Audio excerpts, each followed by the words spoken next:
আর বসে যেন বলবি নি দিল্লি চলে যাও, তাহলে এসে কান ধরে তুলে দেবো। শুনছেন তো নাকি?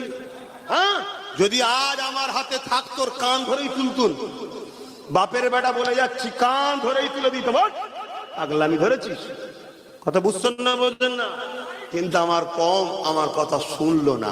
যদিও বা শুনেছে, ওই এক শ্রেণীর দালালদের ঘরে অর্থ দিয়ে ছেড়ে দিয়েছে, তারা যা ভয় দেখিয়েছে এ কম সব জড়ো হয়ে গেছে।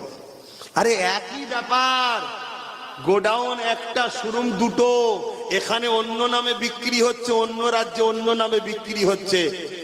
কি পার্থক্য আছে বলুন না? ও মাদ্রাসা ভাঙছে বোল্ডুজার দিয়ে, ও মাদ্রাসা ভাঙছে বোল্ডুজার দিয়ে, ও ওয়াকফকে নিয়ে নিল, ইও ওয়াকফকে নিয়ে নিল। আরেকটা খবর জানেন আপনারা? এটা জানেন আপনারা? যেসব মসজিদ গুলো ওয়াকফে লিল্লাহ নেই, এমনি অনেক মসজিদ আছে তো নাকি, সেই মসজিদ গুলোকে সার্চ করে দেখেন, পশ্চিমবঙ্গ সরকার কালেক্টর দখল করে নিচ্ছে। আপনাদের খুঁজেই নেই, আপনি শুধু ওই উকান লিগে ওর পিছনে ছুটছেন।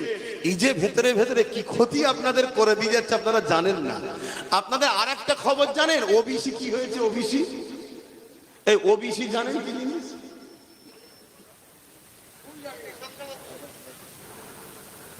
ওবিসি যে কেন, এটা কি ব্যাপার, কি উপকার, এসব জানা আছে?